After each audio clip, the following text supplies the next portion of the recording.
جی عزیز دوستوں، السلام علیکم۔ آج ہم شوکت صدیقی کے ایک بڑے مشہور ناول جانگلوس کے حوالے سے بات چیت کریں گے۔ دوستوں ویڈیو کو یہیں پہ لائک کر دیں۔ دوستوں اس ناول کی 3 جلدیں ہیں۔ پہلی جلد 1978 میں، دوسری 1999 میں اور تیسری 1994 میں شائع ہوئی۔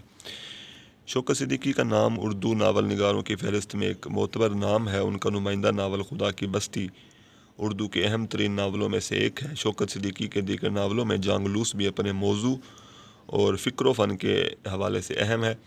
3 ضخیم جلدوں پر مشتمل اس ناول کی بڑی مطالعاتی اہمیت ہے۔ سادہ بیانیہ تکنیک کے حامل اس ناول میں جاگیردارانہ اور استحصالی نظام کو جنوبی پنجاب کی تہذیب کے پس منظر میں دکھایا گیا ہے۔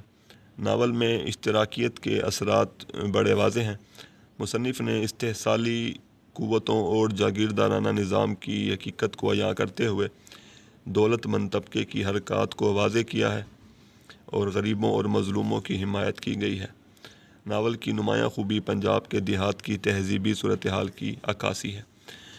ڈاکٹر ممتاز احمد خان اپنی کتاب آزادی کے بعد اردو ناول حیت، اسالیب اور رجحانات میں لکھتے ہیں، جانگلوس پنجاب کی دیہی معاشرت کی حقیقت پسندانہ عکاسی کرتا ہے۔ شوکت صدیقی نے اپنے دیگر ناولوں کی طرح اچھائی اور برائی کے حامل کردار تخلیق کیے ہیں۔ جرائم کی دنیا یعنی انڈر ورلڈ، پر اسرار فضا اور رات کی تاریکی میں جرائم بھی اس ناول میں دکھائے گئے ہیں۔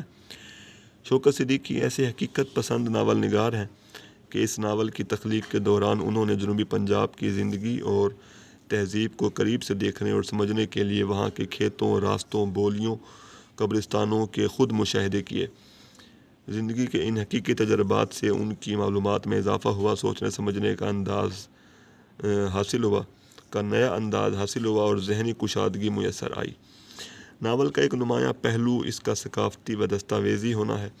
جنوبی پنجاب کی دیہی زندگی کے حوالے سے بہت سی معلومات فراہم کی گئی ہیں، جس کی وجہ سے اس میں دستاویزی رنگ بھی ابھرتا ہے۔ ناول میں ایسے عناصر کی بھی نشاندہی کی گئی ہے جن کی وجہ سے ظلم و ستم اور معاشی و سماجی عدم استحکام پیدا ہوتا ہے۔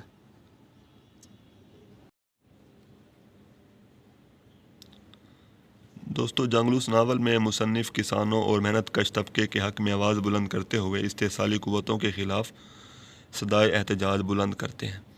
ناول کی کہانی جیل سے مفرور 2 مجرموں لالی اور رحیم داد کے جرائم کی داستان پر مشتمل ہے۔ جب قوت بازو اور اختیارات کے بل پر غریبوں پر ظلم کرتے ہیں تو لالی اور رحیم داد جیسے لوگ انصاف لینے کے لیے مجرم بن جاتے ہیں۔ بڑے زمیندار کمزوروں کو جھوٹے مقدمات میں پھنسوا دیتے ہیں یا قتل کروا دیتے ہیں، تو لالی میاں محمد حیات سے، جو کہ ایک ناول کا کردار ہے، اس سے ایک موقع پر کہتا ہے، قانون صاحب کون سا قانون، کیسا قانون، قانون تو میرے جیسے چھوٹے آدمی کے لیے ہے۔ ناول کا ایک کردار میاں محمد حیات ہے۔ لاہور میں وزراء تک اس کے سامنے گھٹنے ٹیکتے ہیں۔ لالی اس جاگیردار کی اصلیت سے واقف نہیں، مگر جب لالی کو معلوم ہوتا ہے کہ اس نے اپنے سگے بھائی کی جائیداد ہڑپ کر لی اور اسے قید کر رکھا ہے تو لالی اس سے دور ہو جاتا ہے۔ لالی کا سامنا پھر ایک زمیندار فیض محمد سے ہوتا ہے۔ بظاہر مہمان نواز، رحم دل اور صوم و صلات کا پابند ہے، مگر اس کی بیٹی ایک گناہ کے نتیجے میں ماں بننے والی ہوتی ہے اور فیض محمد اس کا گناہ لالی کے سر پر ڈالنا چاہتا ہے۔ طاہرہ جو کہ اس کی بیٹی ہے، اس کے ذریعے لالی کو پتہ چلتا ہے کہ اس کا باپ مویشیوں کا سمگلر ہے۔ ایک بڑا افسر ہمدانی اس کا دوست ہے۔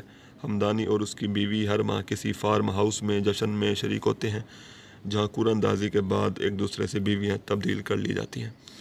ناول میں بیان کردہ واقعات سے اندازہ ہوتا ہے کہ اصل مجرم لالی اور رحیم داد نہیں بلکہ مالدار طبقہ ہے۔ بڑے بڑے جاگیردار اور ان کے آباء و اجداد انگریز کے نمک خوار رہے ہیں، جنہوں نے ناجائز قبضے بھی کیے۔ ناول میں جنوبی پنجاب کے لوگوں کی نفرت اور محبت بھی اور ان کی شدت بھی دکھائی گئی ہے۔ جب ایک کردار شاداں محبت میں پاگل ہو کر اپنے بچے چھوڑ کر بالے کے ساتھ فرار ہو جاتی ہے، مگر بالا اسے بے وفائی کرتا ہے تو شاداں اسے قتل کر دیتی ہے۔ دوستو ناول جانگلوس داستانوی طرز کا ناول ہے۔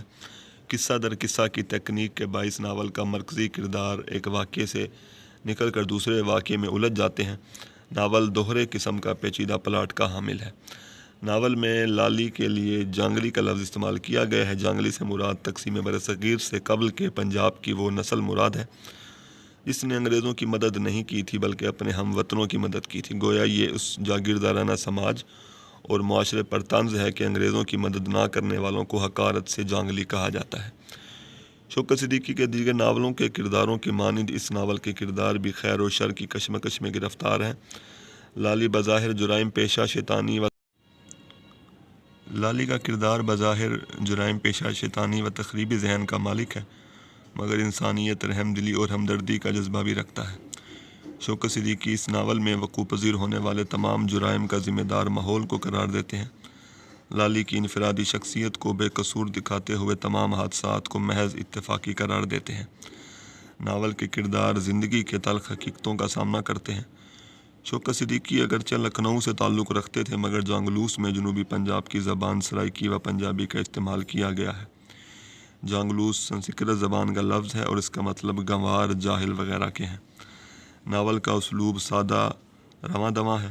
مقامی و ادبی رنگ بھی جھلکتا ہے۔ ناول کا اسلوب اس ناول کو زندہ ناول بناتا ہے۔ کرداروں کے لب و لہجہ ان کے پیشوں کے لحاظ سے اور مقام و مرتبے کے لحاظ سے ہے۔ جہالت، غربت، ناخواندگی کے باعث جس طرح سرمایہ دار اور جاگیردار غریبوں، کسانوں اور مزدوروں پر ظلم کرتے ہیں، یہ ساری صورتحال ہمیں اس ناول میں نظر آتی ہے۔ طاقت کے زور پر قانون کی پائمالی، الاٹمنٹ کے مسائل، دیہاتی زندگی میں جاگیرداروں اور سرمایہ داروں کی جانب سے روا رکھے جانے والے مظالم کی داستان بھی اس ناول میں سنائی دیتی ہے۔ شکریہ۔